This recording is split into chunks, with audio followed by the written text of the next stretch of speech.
Bem, saindo um pouco aqui de cidades, eu acho que pensando um pouco na nação, tem a questão, né, do concurso público nacional unificado, que foi aí desenvolvido pelo Ministério de Gestão e Inovação, que eu acho que é uma política pública exemplar na área da gestão, né? Eu acho que seria bem bacana se você puder, Fernando, trazer para a gente, exemplificar isso, porque eu acho que é um exemplo para o nosso país e que eu acho que ajuda a economizar recursos, né? Sem dúvida, não só economizar recursos, mas também democratizar o acesso ao recrutamento no setor público. Então vamos lá, o Concurso Público Nacional Unificado, mais conhecido como Enem dos concursos, porque ele foi inspirado no Exame Nacional de Ensino Médio, né, que é aplicado nacionalmente, e o governo federal pensou, também por que não fazer um concurso público nacional?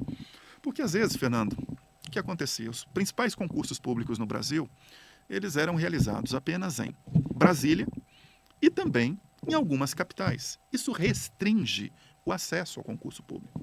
Imagine você, uma pessoa que mora no interior de Minas Gerais, ou no interior do Pará, ou no interior do Amazonas. Como que ele dá conta de pagar a taxa de inscrição, pagar o deslocamento para uma capital, se hospedar nessa capital, para fazer o concurso público, ainda tem que se alimentar. Então, às vezes, todos esses custos... Custo elevado, é um custo elevado, né? Elevado, e eu diria... No mínimo, aí a gente pode falar de R$2.000. E um custo, portanto, proibitivo para boa parte da população. Correto. Né? Então, nós temos que ter uma democratização de acesso ao recrutamento e à seleção no serviço público. Senão, você acaba fazendo concursos públicos apenas em algumas capitais, né, além de Brasília, diante dessa barreira das pessoas se inscreverem e prestarem, você pode ter um resultado que é a elitização, né, do serviço público, né, que já ocorre, por vezes, até pelo processo de competição, né, porque o modelo de prova hoje de concurso público acaba também privilegiando quem tem mais tempo e recurso para se preparar,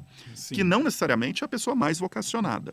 Mas, enfim, então imagine ali, início do governo Lula 3, 2023, estavam sendo planejados vários concursos públicos, a retomada da contratação na administração pública federal, e num determinado momento, Fernando, o Ministério da Gestão e da Inovação pensou o seguinte: gente, por que não a gente integra, né, no mesmo certame alguns cargos e carreiras? E veja, essa ideia, Fernando, eu estava na reunião quando ela surgiu. Nossa, é bom, né? É legal, né? você fazer parte ao vivo, no momento que está acontecendo. Junho de 2023, me recordo como se fosse hoje, o MGI convoca uma reunião com alguns especialistas acadêmicos para pegar ideias para desenvolver uma cartilha sobre boas práticas de concurso público, para ele poder distribuir para os diversos órgãos e entidades da administração pública federal que estavam começando a preparar seus concursos públicos. E no meio dessa reunião, né, surge lá a ideia, mas por que não a gente não integra? E com base na ideia do Enem. E essa ideia veio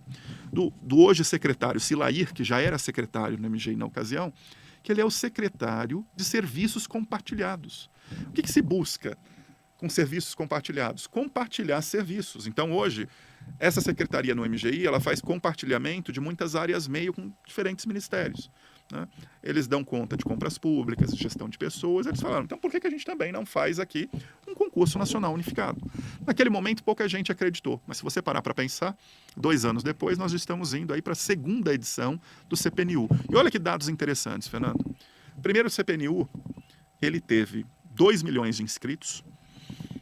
Muito interessante também a estratégia de divulgação, porque houve um certo protagonismo do governo federal, porque, por vezes, no concurso público, o órgão público perde o protagonismo, né? O protagonismo fica muito com as empresas que preparam as pessoas para o concurso. Com os cursinhos, né? Com os cursinhos preparatórios, né? Outra coisa interessante, se fez bons critérios para isenção da taxa de inscrição, né? Ou seja, se deu isenção para pessoas de programas federais, né? Do REUNI, do ProUni, né? Se deu isenção... Pessoas que já tinham algum tipo de benefício junto ao governo federal, né, foram beneficiadas também com esse processo de isenção. Único, ou seja, quase 600 mil pessoas foram isentas. Poderiam... Não foram isentas. Das 2 milhões de inscrições, 600 mil pessoas tiveram isenção, né? Foi um concurso em que Essas pessoas inscritas, quase 2 milhões, vinham de 5.555 cidades brasileiras. É quase a totalidade. Nós somos 5.569 cidades no Brasil. Nossa, quase de todos os municípios Você tivemos tinha inscritos. inscritos. Apesar da prova ter acontecido Em 228 municípios. Mas então, veja, isso também foi uma inovação. 228 municípios. É bastante, né? Que É um foram volume. escolhidos pelo IBGE a partir de critérios técnicos para dizer que o candidato ele não poderia estar, né, a mais de 100 quilômetros do local de prova. Isso é fantástico, isso é né? fantástico. Porque assim, você tem uma ir e voltar no mesmo dia, você tem uma economia, você tem o corpo descansado, você produz melhor na prova, você uma tem taxa de inscrição muito mais baixa do que a média dos concursos. Tudo isso, então, permite, vamos assim dizer, uma democratização de acesso. Também tivemos bons resultados. Que resultados bons que nós tivemos? Primeiro, aprovados de mais de 950 cidades brasileiras. Olha só. Afinal, a burocracia pública ela precisa ser representativa do Brasil.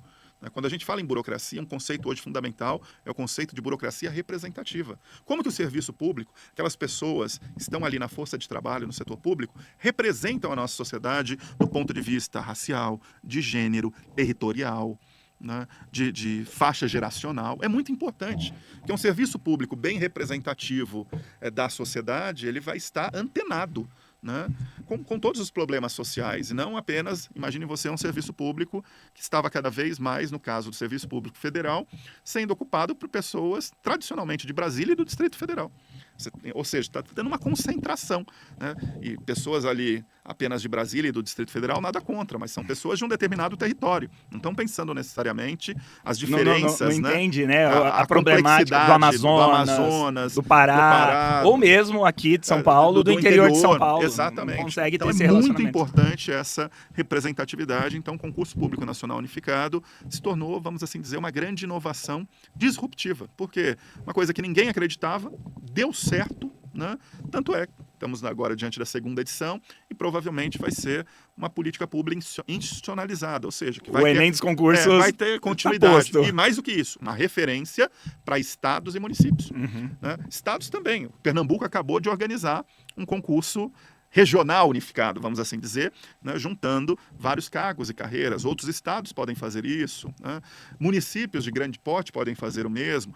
Consórcios intermunicipais também podem fazer concursos unificados. Então, é uma boa prática. Né? É uma excelente prática, eu diria, viu, Fernando? É uma excelente prática. Não tenho dúvida, né? É uma excelente prática, eu acho que causa para aí... ser difundida Exatamente. na nossa federação. Exatamente.